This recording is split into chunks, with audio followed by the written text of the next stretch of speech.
y'all haven't already, man, hit that subscribe button. It's your boy Bezo with Wheels. We are almost at 18,000 subscribers. Every like, comment, share, and subscriber is noticed by your boy Bezo with Wheels. So I appreciate y'all, man. If y'all could give us a favor, if y'all new to the channel, hit the subscribe button. Now we had an 84 C10. We're in the process of still taking it apart. I think the last things that we're gonna be taking off is the hinges and the hood. Underneath the hood will be black. The rest of the truck will be the blue, the candy blue. Now, today we're gonna be kind of focused on these two pieces. I really wanna get all the small parts painted and taken care of and put up, just so I know what we have, because like I said, with a small team, we don't wanna have 10, 15 pieces everywhere. If we do, we want at least to get all the small parts knocked out. Now, with it being candy, like I've said before, this is not a clear coat carrier with the catalyst. This isn't that type of candy. This is a base coat clear coat candy. Fairly smooth, fairly simple. If you know how to spray tri-coats, if you know how to spray pearls and metallics, you won't have any issues with this particular brand of candy. This is a Auto Paint HQ brand. Then you have Tamco, which is the catalyst. You put the SoCal or whatever color you desire of candy inside the clear coat carrier. This is not that. If this was that, then no, we would be spraying all the parts all at the same time. Little parts, big parts. But like I said, it's fairly easy.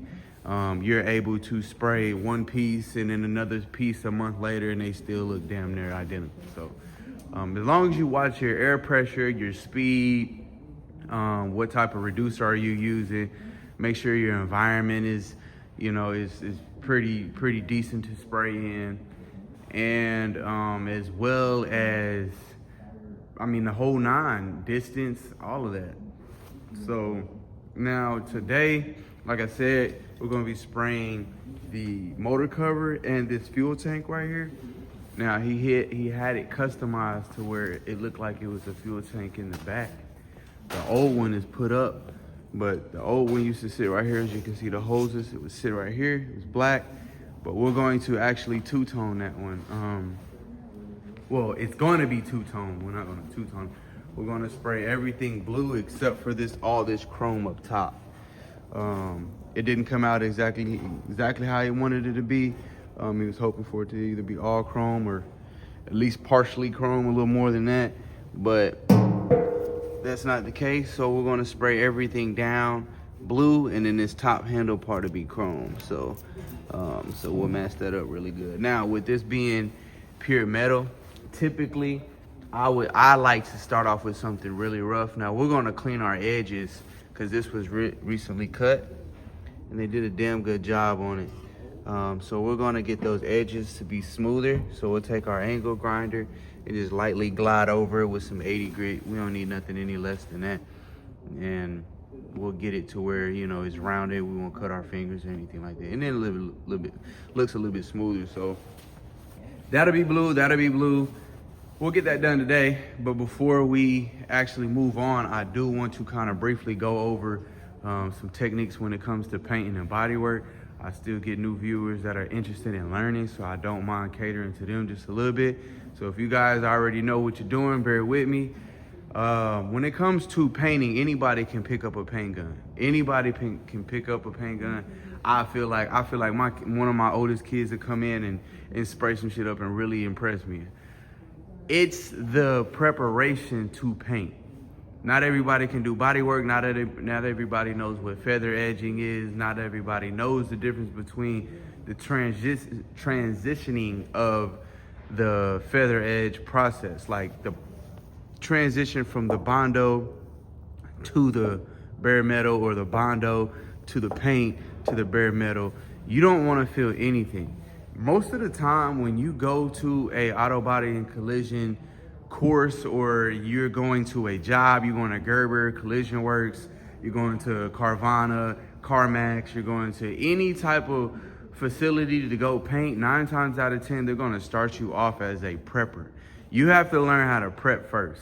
You have to learn how to mask it up. You have to learn how to do the body work eventually. Then you'll lead into paint. Because if you don't know exactly what to look for prior to painting, most of your jobs are probably gonna come out shitty. I'm just being honest. Meaning, if you don't know how to mask up the doors and the windows, if you don't know how to keep that tape line right up against, right on the glass, but not touching the panel, so that when you demask that plastic or that paper, that tape off of the glass, it's not gonna peel the paint off the panel. So if you don't know what to look for prior to painting, then you don't need to be painting. Picking up the gun and basing and clearing, that's all repetition, but you're gonna be probably pretty solid starting off. As soon as somebody tells you, hey, don't run it, but don't put it on dry, you need to be in this threshold right here. 9 times out of 10, it's probably gonna take you maybe a few minutes to a few hours to finally get the concept. But if you don't know how to do body work, you're not gonna know what to look for when you look down that panel and you don't see no waviness, you don't see no low spots, no high spots, you don't see any fisheye, you don't see any pigment sags, none of that. The purpose is to lay a flat, clean, solid paint job to where it damn near looks like it's been color sanded and buffed on your second coat. That's really typically what I'm aiming for. I don't want no trash in it. I don't want nothing. Now, without us having a booth, we kind of expect it to be trash in it. So therefore, we're gonna have to color sand and buff it. Sometimes I've been able to really have the proper preparation when it comes to the cleanliness, blowing the floors, blowing the walls, blowing everything out a few different times with my fans on, cutting the water on and wetting the whole floor and blowing it one more time and letting that dust settle in that water and then squeegee the water out and then do that twice right before a paint. It takes about 1.5 hours for me to really get a solid non-color sanding and buffing paint job. It's very possible there's been a few projects where I had it on black, where I didn't even have to color sand and buff. But just wanted to share a little bit of game and wisdom. So if you're thinking about going to a body shop because you are super interested in painting, just know they're going to have you prep a car, which is basically taping, masking, and covering up the glass or whatever it is that they need to be covered. And then they'll be like, okay, he's pretty solid at the masking and he's quick too. Okay, let's let him sit on this for about 6 months and then we'll move them to body work. Then they're gonna check your body work. They're gonna check your transitions from it being like smooth. Like this right, let's see. This right here, this to here is okay because I cannot feel that. I can't feel it, it's fairly smooth. It feels like one piece.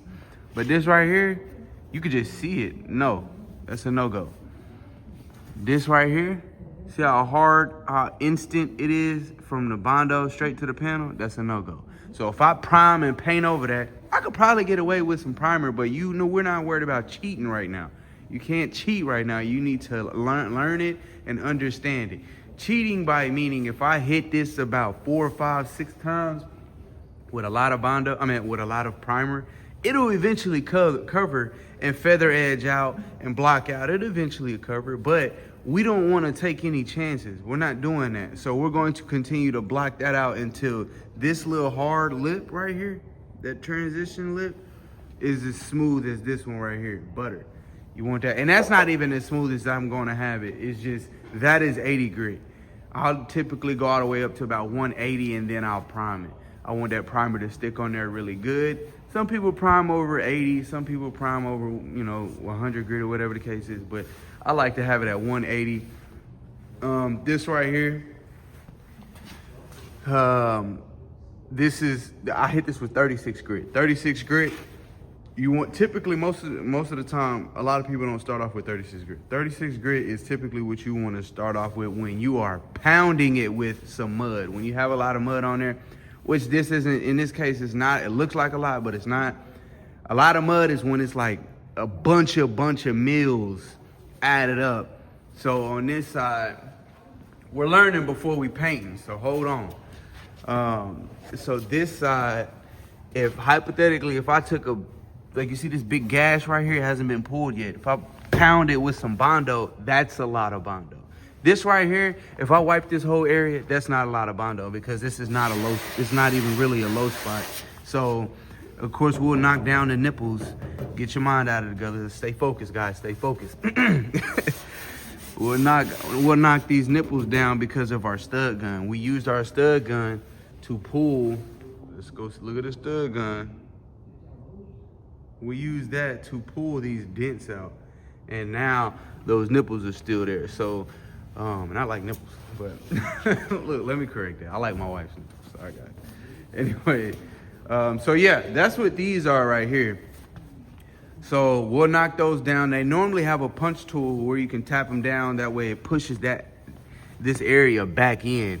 But I don't have that. I'll use my body hammer and we'll knock it down. So with that being said, focus and understand that you have to know how to do the body work and prepping before you can even start off in almost any shop. They want to see that. They want to know that, because like I said, if that damn car or that truck or that SUV gets rolled into your paint booth and you're getting ready to spray, and you spray over some BS like this, or there's still some body rings showing, or there's still some X, Y, and Z in the paint, or you know what I'm saying, and they see that you're just gonna spray over there, they're gonna assume that you don't even know what you're doing. They're gonna assume you don't even know what you're doing. In my case, I was really good at masking. I used to paint planes up at Tinker and at Tinker Air Force Base, and that's where I learned most of my masking. After that, I knew the concept of body work and what it was supposed to look like off top. I had already knew, okay, if we're going to be blocking this with some 36 grit, then eventually we're going to have to move up to get those 36 grit scratches out of there. So I'm gonna chase it with 180. And then eventually I know I'm gonna have to get these 80 grit scratches out. So I'm gonna chase it with 320, or you know, so sometimes I go 36, 80, 180, 320. I'll chase it all the way out until I'm ready to either prime or seal it.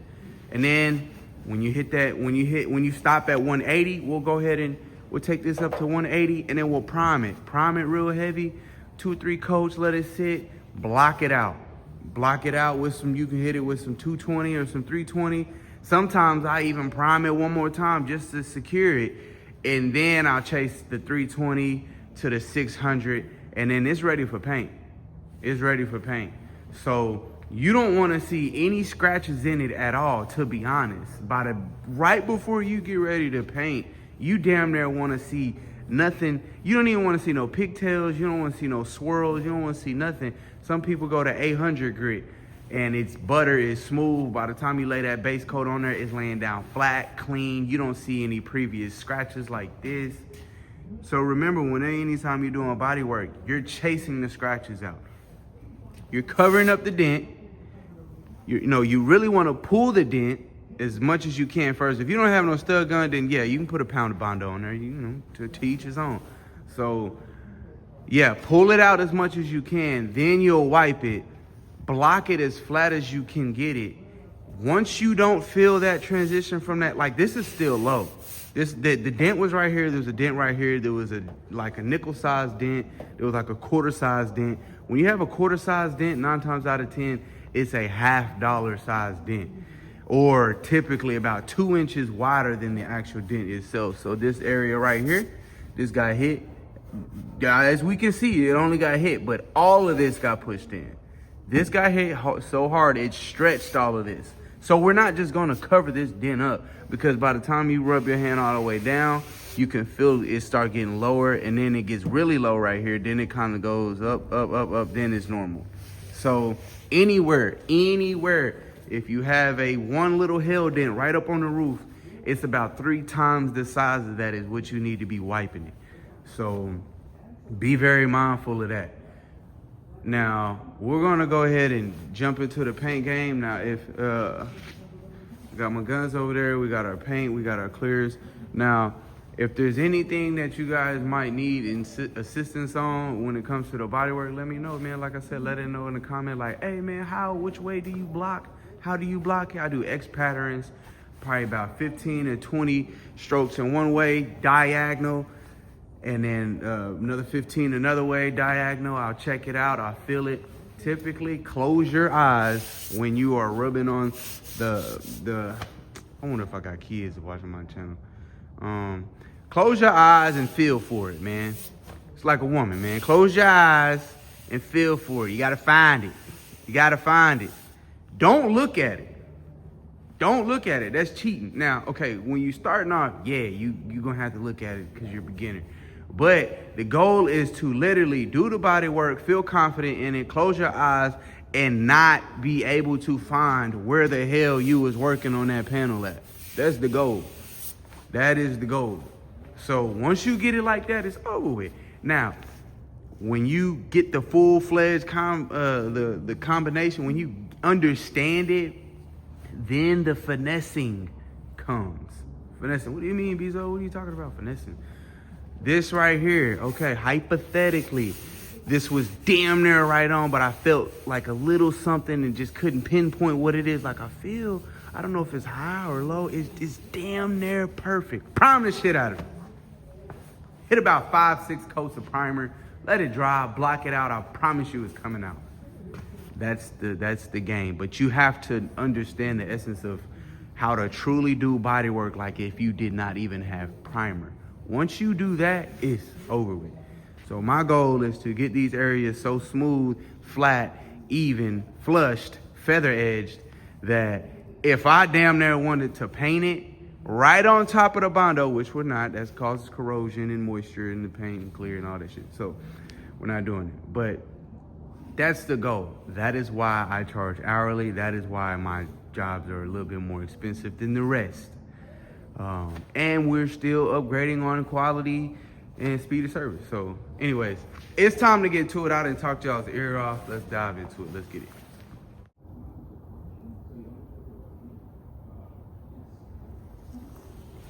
Now he does have the centerpiece to the zero. I had that in my lobby. Didn't want to lose it. So we're gonna go ahead and slide on through with this 80 grit.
Got really all of the rough edges out with our 80 grit angle grinder.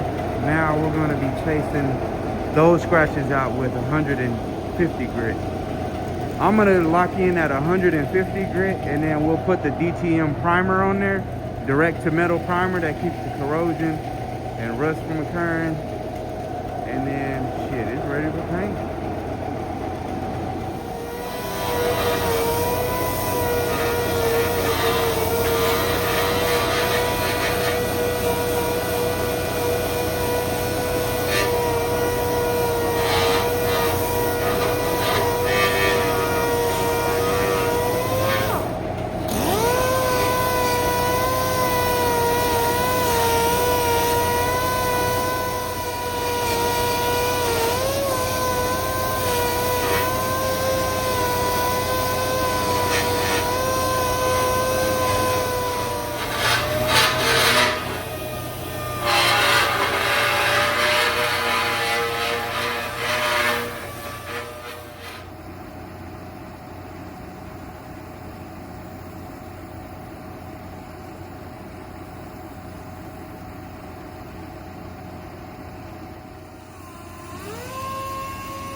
before we even really start on it, we're gonna go ahead and cover the chrome up just so that we don't scratch it. Look like there's already a little scratch right there, but go ahead and cover it up. Keep it from being scratched. The only part that's getting covered is just the handle part up top, because that's the part that's actually chrome. And then we'll sand everything else. Let's get it.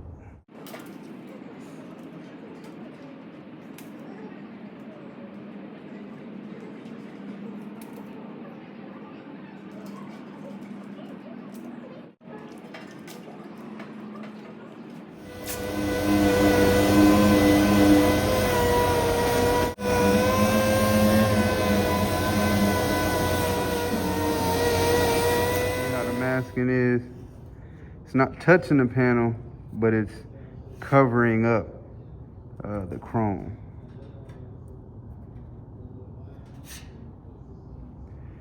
So we got the inside of it paint. We got the inside of it sanded. Had to hand sand that, and then the outside is sanded with the 150 small parts 150. Blow this bad boy down. We're gonna take our wax and grease remover over there, get it real nice and neat, blow this floor off, blow as much as we can out of the, out of the shop. Sorry, my bad. Let me take my mask off. God, dog. Yeah, so we'll prep the area up. Nothing too crazy. It's not like we're painting a car right now. Other than that, let's get it.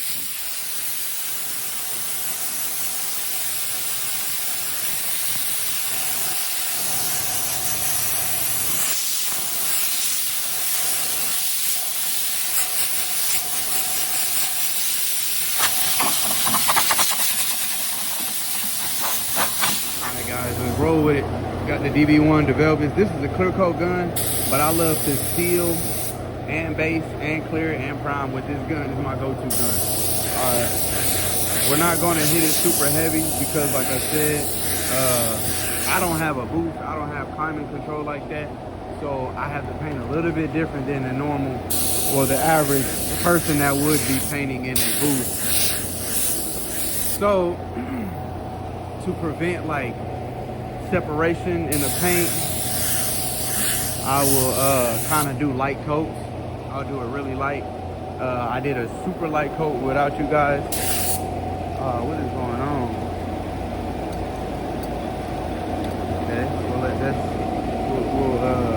let that vary.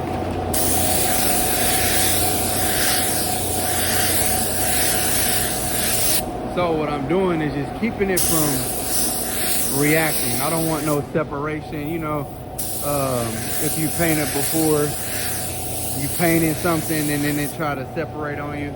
So I normally kind of hit it light my first coat.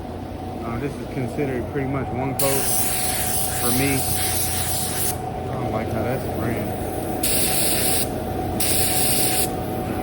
So yeah, hit this first coat on there, let that sit.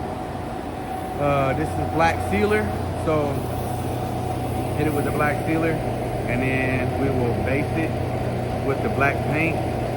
But I'll just cut y'all on whenever we start the process of the base. The blue, the candy. Let's get it.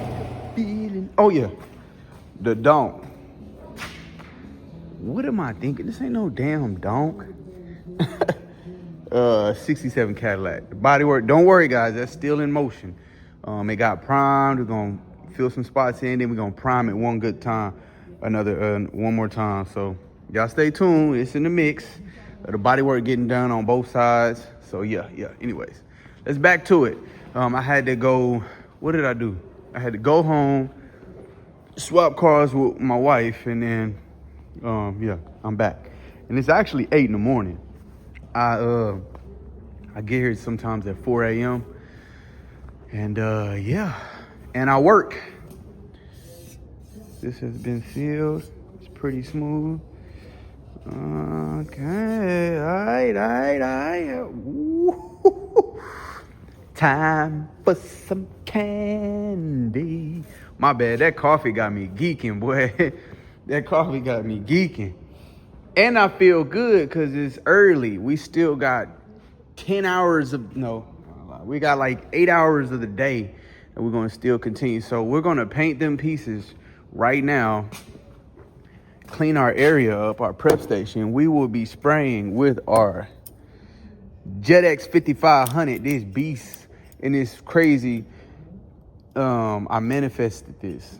I don't know what y'all's belief is, but I remember in the backyard telling myself like, yeah, man, I can't wait to get my Iwata WX 400. About 2 of them on the wall. And I didn't even know. Oh yeah, no. I don't even know if these even came out. I'm gonna have to Google that. When did these come out? Because I either said my JetX 5000 or a JetX 5500. So if they have a 5000, 9 times out of 10, I was probably talking about the 5000. But I'm gonna have to go back in that video and see if I said 5500 JetX. Because if I did, then these guns are older than I thought. Because I thought these guns came out maybe like 3 years ago at the max, I think. But yeah, I might be super behind on paint guns. But anyways, they spray immaculate. I'm telling you, when I got my first paint gun at Harbor Freight for I think it was $25, the little purple one, that I thought, I was like, oh, I'm doing something, I'm in there painting. And I ended up upgrading to I forgot what it's called. Dang, let me think. Can't remember. But anyway, then after that one, I had spent $250 on my next one, and then I ended up getting the DV1. And then I was like, oh yeah. Oh yeah. And then of course I got that one. Anyway, let's get to it. So, welcome to Bezo with Wheels, Auto Body and Collision course, man. Mixing paint. We gonna mix some paint right quick. So 1-to-1 is super simple. You're gonna need a paint cup mixer, or if you buy the PPS liners, they typically come with the cup with the liner already in it. But we don't want to confuse anybody. So anyways, when you have your paint, you're trying to buy paints and gallons and have your guns, you pretty much got the setup. You're gonna buy some mixing cups.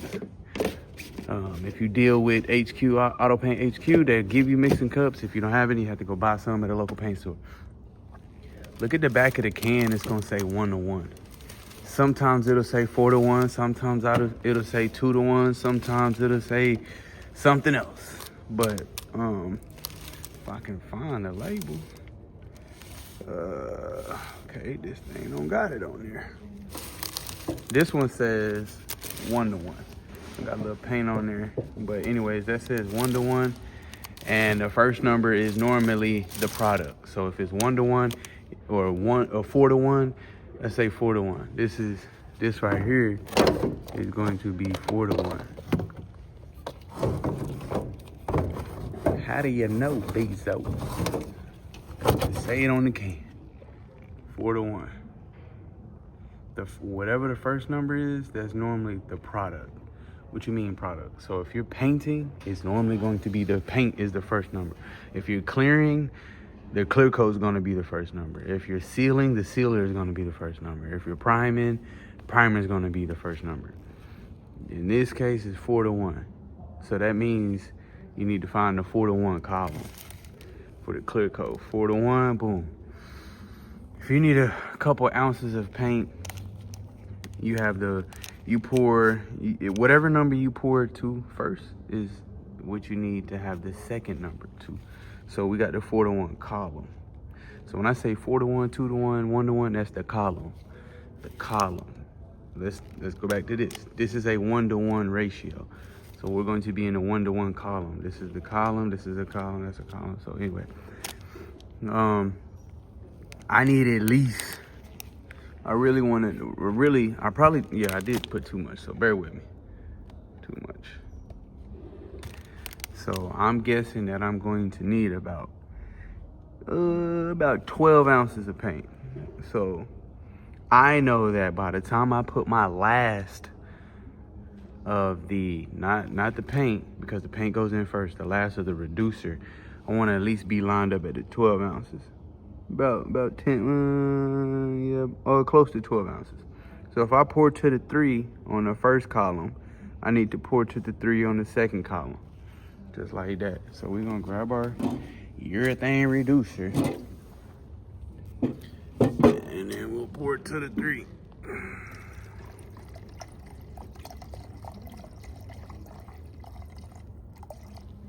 right there. 1 to 1. If we were doing 4 to 1, we would go to our 4 to 1 column right here. Hypothetically, I needed what, 13, 12 ounces.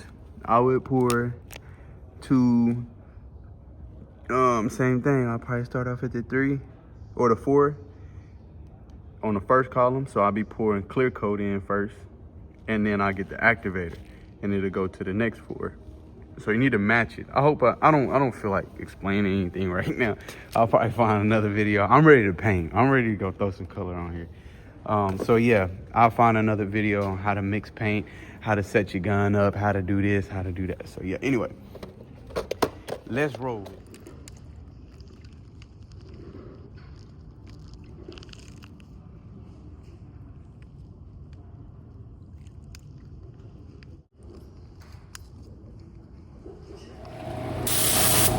Before we do it, before we do anything, let's just confirm that the gun is clean. My bad, y'all. That the gun is clean and we have a clean pattern. Ain't got no fluid coming out of there. There ain't no fluid. Oh, I got the fan all the way closed like that.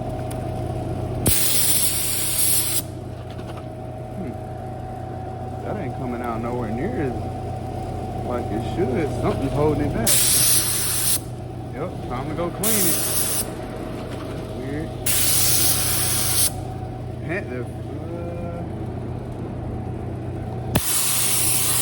Pattern is good.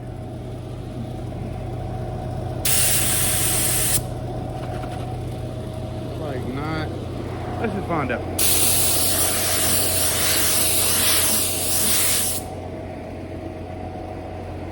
Okay, all right. So yeah, it's just it needs a base coat. So we'll cut some more light on over here. Hang that up. Put the light on. It's definitely coming out. So can't really set an example like that, but yeah, this is what you want. You want the long pattern. Okay, you see how this looks separated? I guarantee if I spray anything wet in here, this what would have happened when I sprayed the black. That's why I dusted it on. Now, yes, this is paper, but what I'm trying to explain to you is this has happened whenever I try to hammer my first coat. Not even necessarily hammer, but when I try to hit my first coat, like a medium wet, I can't even do that sometimes because just the environment, the temperature, especially with it being a little cooler than normal, yes, that is a no. So I typically dust. Now, my clear coats, I don't do it because now they're with the base coat on there already, that clear coat is able to absorb into something. This paint isn't able to absorb into the paper, obviously. But the 150 grit scratches, yes, they're there, but I still want to kind of lightly build up on layers when it comes to painting. When I laid the sealer and then the black down, so that's why I kind of ease into it. But yeah, man, let's go ahead and hit this black. I think that's what a lot of people have issues with, is even when rattle cannon, man, keep that distance far back.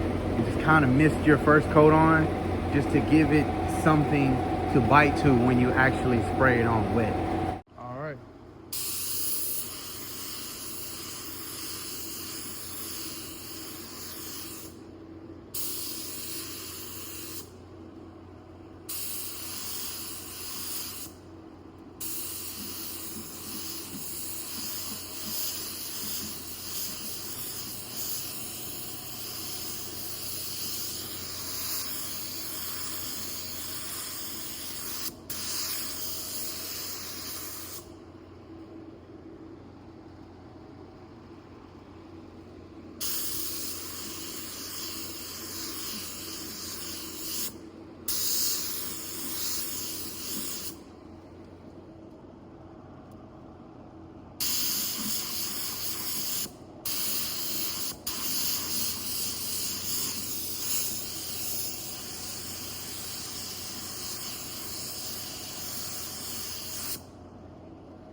So here we have about 2 good coats on here. This is the Candy Blueberry Pearl, or the Candy Pearl Blueberry. This is just 2 coats at base. We're going to do 1 more coat, and this coat is going to be the drop coat. What's the drop coat? The drop coat is going to allow those pearls and metallics to actually sit on top of the color. Damn. What do you mean, Bezo? All right. See this red? It has no pearls, no metallics, no nothing. It's just a solid red. Well, when you want that paint to actually have like a twinkle to it, yes, I said twinkle, painters. Got some newbies in here. You see how it's dancing? See how that paint is dancing? That's the pearls and the metallics. So when you have pearls and metallics inside a color, a solid color, yes, that's what causes that to do what it do. Now, how can we get this to pop even harder? Like, we know that the pearls and the metallics are mixed up in the color blue. So what's a way we can get it to really pop and dance? Like, how can we really get the full potential out of this paint that we see? Well, what catches people's eyes is the dancing, is the pearls and metallics. So if we can try to find a way to really laminate it and really make it pop even harder, we would try to add more or get it to dance at a different angle. All right, bet. So we got the blue, as you can see. We're going to lower our fluid. No, we're going to lower our air pressure really, really low and try to have just enough air to push out the metallics and the flakes. There's no flake in it, but the metallics and the pearls. We're going to try to mist it on top of the color, if that makes sense. So we're not necessarily trying to add color, we're trying to add more flake. There's no flake in pearls and metallics. That's what we're going to do. That's pretty much the drop coat. The drop coat can also, the benefits of a drop coat, it can also cover up imperfections. Oddly, I don't know too much about that part. I just let it do it. I'm not questioning it.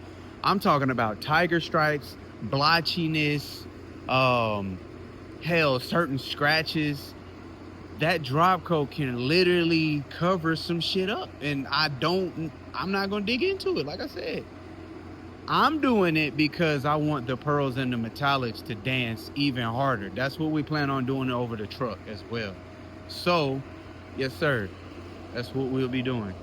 Now, as you do a drop coat, back up about 3 to 6 inches farther than normal, and you want it to fall on there. I got the pressure real low now. Boom, we're just throwing it on there. Boom. Boom.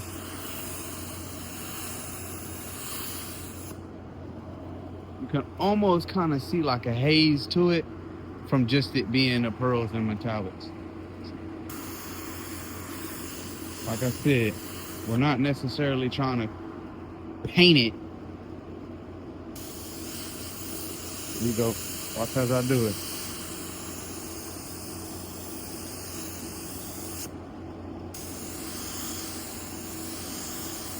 Uh-oh, I'm out of paint. Am I? I got a little bit in there. All right.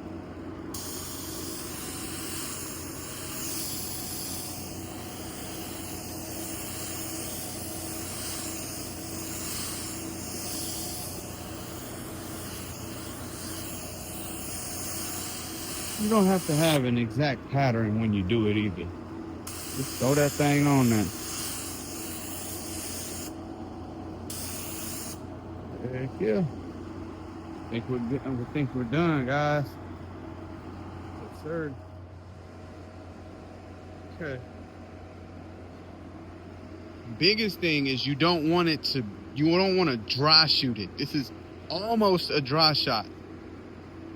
but I have just enough paint coming out to make sure that it has a medium wet type look to it. No, texture. It's coming out dry, it's landing almost dry, but you don't, because what will happen is if it comes out too dry and you don't have the ratio right, it'll look gritty, and it will be gritty. And now when you put that clear coat on there, you're going to be almost trying to bury trash because of how gritty it looks. And that's what we don't want. So I think I'm going to call it. I'm going to take a good look at my edges, make sure I got my edges really good, all my low spots. I could get under here a little bit more, so we're gonna have to unfortunately load back up because I did use all my paint. We'll hit our edges one good time and then we'll clear this thing. All right, man, typically from base coat to clear coat, I like to wait about 15-20 minutes just so that that paint can kind of settle and somewhat cure, be on its way of curing, releasing any type of unnecessary gases. That clear coat won't submerge and cover up whatever needs to be released from the pores of the paint. So just let it breathe, let it do its thing, 15-20 minutes, and then we'll hit the clear coat on there. That first coat of clear, typically wet, spray it on there wet. Sometimes I get heavier and heavier, so I spray my first coat of clear decent, like medium wet. Then I'll wait about 10 minutes, hit it a little heavier because that second layer of clear is able to hold on and grasp on to that first layer of clear harder than it would with it just being clear coat to base. That's my theory. That second coat of clear is going to snatch on to that first coat of clear really good. That's why most of the time when you hit that second coat, it's really glassy, it's buttery, and it look damn good. So that first coat, don't be so panicked about, you know, how it looks, because like I said, you can almost bury the clear coat. I mean, bury a little bit of the trash, a little bit of the specks that you might see, like lint. So yeah, let's wait it out, and then we'll cut y'all back on when it's time. All right, so 4-to-1 for the clear coat. Super wet show clear. This is from the Auto Paint HQ. They got great product. I haven't had any issues with it. I've probably bought over 25 and about 30 gallons of different colors from them. Not clears, but the paint. I rarely use their clear. Typically I don't buy the whole entire kit. I'm always buying the base and clear, and then I'll use my finished one. So 4-to-1, what did I say earlier? I said the first number is normally the product itself, not the activator, not the hardener, not the reducer. We're talking about that first number, 4. No matter what, the first number most of the time, 99% of the time, it's the product. So 4-to-1, we're gonna find our 4-to-1 column, boom. And then we're probably only going to need about, no, we're gonna need about 16 ounces. I like to put at least 3 coats on there. Pretty heavy. Yes, those little small parts. And let's do 13 ounces. So 13 ounces is about right here. I'm gonna chase it all the way over to my 4-to-1 column. That's about to the 5. No, it's about to the 5. Yep. So I'm going to pour to the first 5 on the 4 row on the 4-to-1 column. Okay. So I'm at the 5. At the 4, because this is the 4. And then we'll go to the 1. And then that needs to be at the 5. So boom. 4-to-1 column. I'm on the row 1. Bam. You in the game now. Go ahead and grab your stir stick. Or you can put it straight. You can put it straight into the container, which I normally do.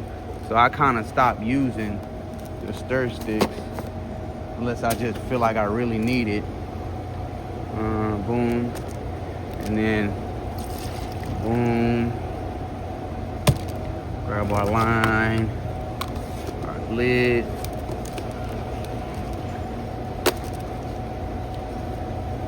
Boom.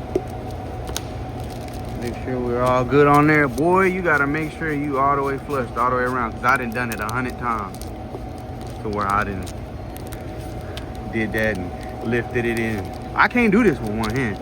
So anyway, then we'll pop this on here and give it a shake. Floats your boat, stir stick, or you know, the old shakeroo, you know how it goes. So we got the WS 400. Ooh, this thing is a beast. About, man, about 1,000. Depending on where you go, where you get it. You might catch a sale, you might not. 700 to 1,000, depending on, like I said, prices be jumping.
I'm waiting for it to clear up.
All right, so we got about 3 solid coats on there.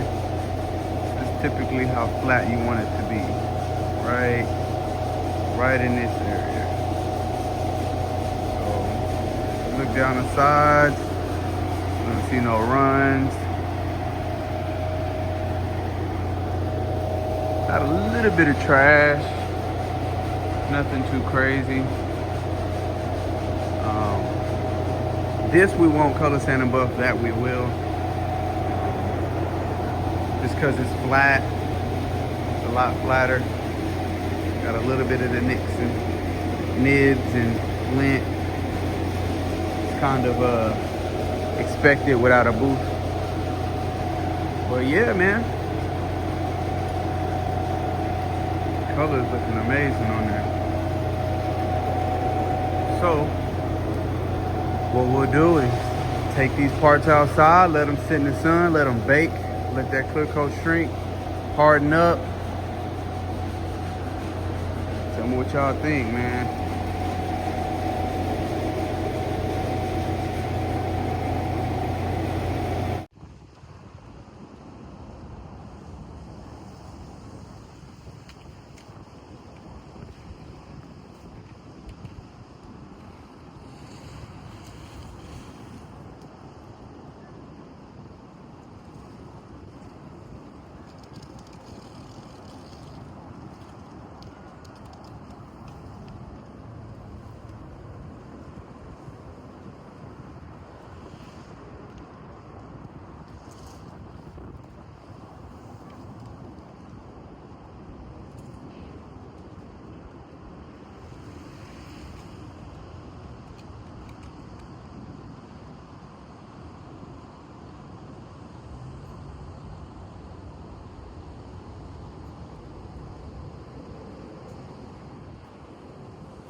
And no, I couldn't forget these parts right here. These are the O's, these are the centers. So yeah, let's go ahead and set them down and let the sun do its job. The boring part. Everybody talk about the boring part. The bodywork time is bodywork time, bodywork, bodywork. All right, so now we are going to re-wipe this area, wipe a little bit, tap this part down. This is, I guarantee, where the stud was. We put our stud gun needle. So we'll tap that down with the body hammer, and then we'll tap our areas down with the body hammer. Oh, there you go.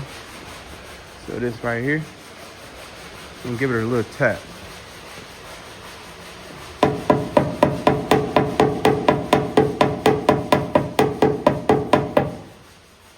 Now, with it being right on this crease, it's gonna be probably pretty tough. Uh-oh, there go wifey. Uh-oh. You trying to say my lips is ashy? Oh, you're knocking it down. Come on, I want it the other way. You know what I want. There we go. Trying to put your finger right there, girl. We need them cooking fingers. Alright. That should have. Oh, where that from? In the sharp one. You stealing. Alright. We're gonna go ahead and tap the rest of these down right here.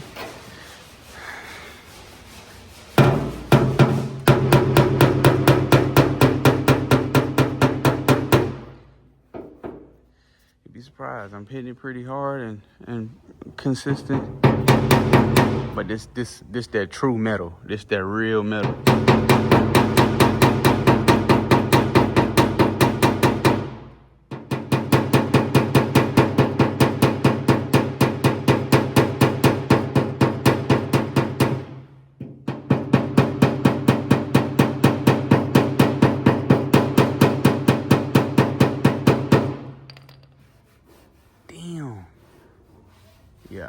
Yeah. I'm gonna put this phone down and get to work, and I'll cut y'all back on once we get a little progress done, and then I'll show y'all what I did and what I would recommend. Like I said, with this body, this Bondo is on there. We're gonna hit it with some 80 grit now. This is a low spot right here. That's why the color looked like it hadn't been touched. Anywhere that hasn't been touched is typically a low spot. So let's go ahead and keep going. So paint is done. Let's move on. Like I said, baby girl's gonna do some welding today. She's gonna do some tack welding. Nothing too excessive. Now she's getting those areas prepped up over here. Now, real quick, my woman is certified. She has her auto body and collision certificate. We took the same course our junior and senior year. With that being said, she had to have a certain amount of hours on welding. She had to have a certain amount, all of us had to have a certain amount of hours on painting, bodywork, prepping. Pretty much 90% of the tools that an auto body collision tech would have. Yeah, we had to have a certain amount of hours on there. Our junior and senior year, you're looking at 2014, 2015. And as well as using a frame machine. We have hours on a frame machine. We have hours on a bunch of different shit. So she's not just not knowing what the fuck she's doing. She knows exactly what she's doing. She just got to get back in the groove. Got to get back in the groove of, being on the floor.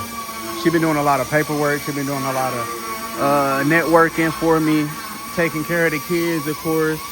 She did have a 9 to 5, let that go, and now she's in the field with us. So, yeah. So we're gonna get her set up to where she's going to be filling in these holes over here. Gonna do a little bit of tack welding right here, filling in. These right here, filling in.